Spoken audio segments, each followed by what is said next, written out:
Welcome to the pink shadow. जर माझ्या चॅनलला फर्स्ट टाइम विजिट करत असाल तर नमस्कार, मी रोशनी.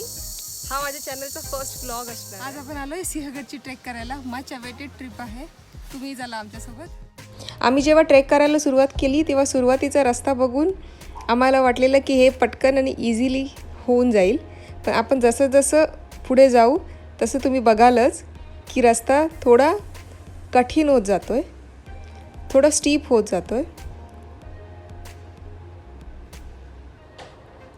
तुम्ही जर ट्रेकिंगचं प्लॅन करत असाल तर प्लीज कम्फर्टेबल क्लोथ्समध्ये ट्रेकिंग करा आणि चालायची तयारी ठेवा. ज्यांना चालणं आवडत नाही त्यांच्यासाठी ही ट्रेक नाही आहे.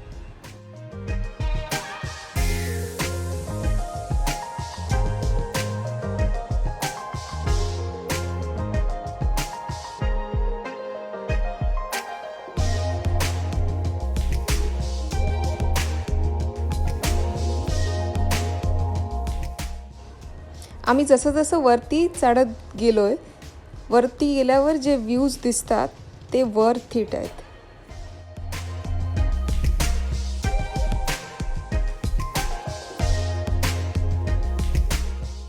We are dead. अजून अर्धा जायचंय वरती. Let's go.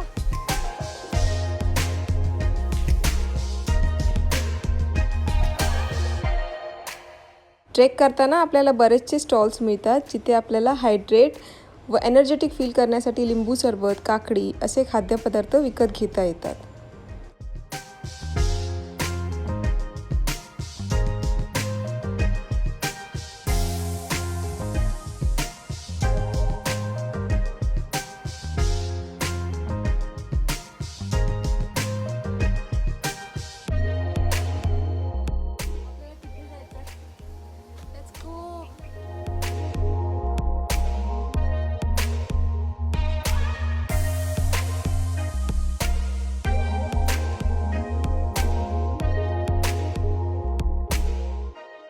सिंहगडच्या ट्रेकला रस्ता कुठेच सरळ नाही आहे, दगडांची वाट बनवलेली आहे व जसं जसं आपण गडाच्या जवळ जातोय तसे हे चढाव वाढतच जातात.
वाटेतल्या एका स्टॉलवर आम्ही लिंबू पाणी पिण्यासाठी थांबलो होतो, तेव्हा तिथे आम्ही थोडे प्रश्न विचारले या काकूंना.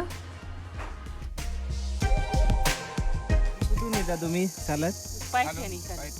एवढंच रोज चालत येता? 1-1.5 तास? आणि काय काय ठेवलं इथे विकायला? काय काकडी आहे, लिंबू सरबत आहे, पाण्याची बॉटल हा. वगैरे.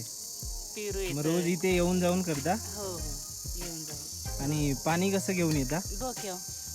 एवढं लांब चालत घेऊन येता? हा आणि इथे जेवणाची वगैरे व्यवस्था भेटतं ना जेवण करून. काय काय देता? पिठलं भाकर, भजी, वांग्याचं भरीत हे असं तुमचं नाव काय काकी? भेटतं. जयश्री जाधव. चालेल चालेल, थँक्यू हा काकी. काकीने खूप छान हसत आमच्या प्रश्नांची उत्तरं दिली. हे ऐकल्यावर आम्हाला जाणवलं की हे किती मेहनतीचं काम आहे रोज चढणं आणि उतरणं. तुम्ही जर ही ट्रेक कधी प्लॅन करत असाल तर नक्की ह्या स्टॉल्सना तुमचा थोडा हातभार लावा.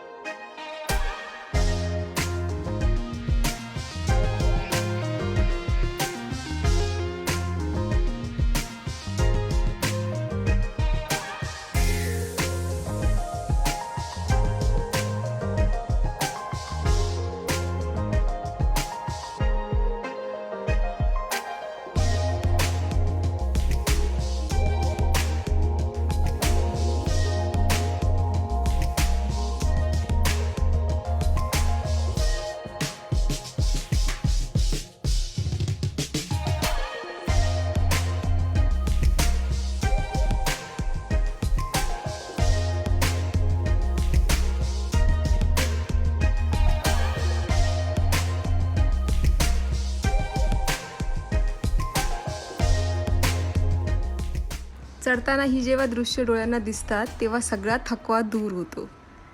फायनली आम्ही ही ट्रेक कंप्लीट करून किल्ल्यावर पोचलो 1.5 तासानंतर. किल्ल्याच्या सुरुवातीलाच हा जो दिसतो आहे तो आहे पुणे दरवाजा, जिथून आपण आतमध्ये जाणार आहोत. मी या व्हिडिओमध्ये तुम्हाला थोड्या ठिकाणांची झलक दाखवणार आहे जी आम्ही इथे पाहिली.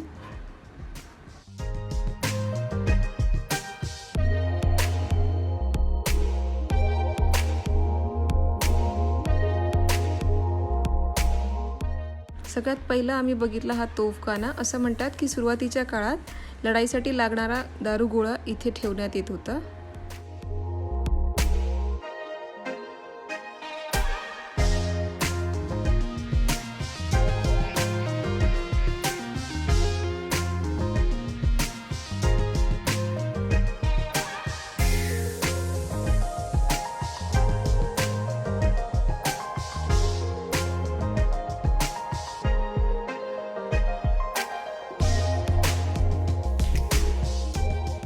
आपण हे ठिकाण जे बघतोय त्याचं नाव आहे घोड्यांची पागा. असं म्हणतात की त्यावेळेला घोड्यांच्या विश्रामाची व खायची व्यवस्था इथे केली जायची.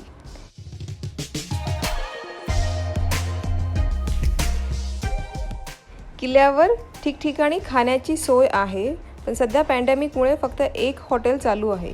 पण तेथील रहिवासी लोक जे आहेत त्यांच्या घरांमध्ये राहण्याची व जेवणाची सोय केली जाते. नेक्स्ट आपण बघणार आहोत हा टिळकांचा निवास. लोकमान्य टिळकांचा बंगला इथे आहे, जिथे राहण्याची व जेवणाची सोय केली जाते. असं म्हणतात की त्यावेळेला महात्मा गांधी व लोकमान्य टिळकांची भेट या बंगल्यावर झाली होती.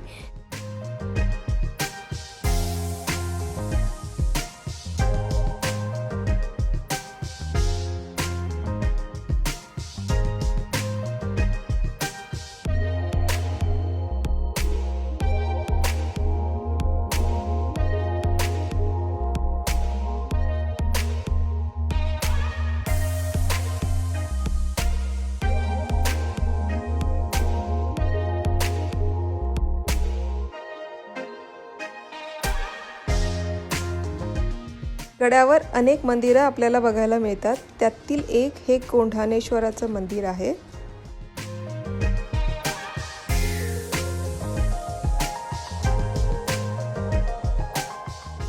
कोंढाणेश्वराचं मंदिर हे सर्वात उंच ठिकाणी आहे सिंहगडावर, व इथून जी दृश्य आपल्याला दिसतात ती खूपच सुंदर आहेत.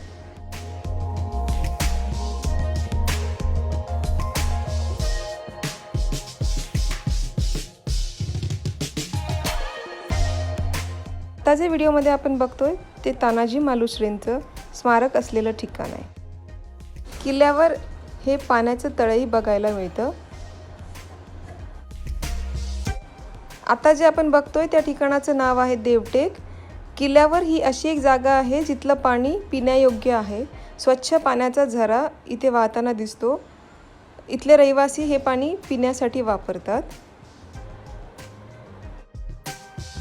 हे किल्ल्यावरील आणि अजून एक अमृतेश्वर मंदिर.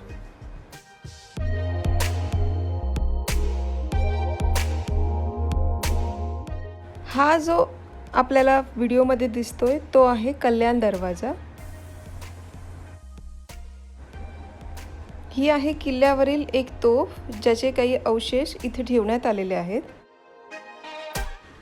हा होता आमचा सिंहगड ट्रेकचा अनुभव. One of a kind experience. तुम्हीही नक्की ट्राय करा व इथलं पिठलं भाकर व मटक्यातलं दही मिस करू नका.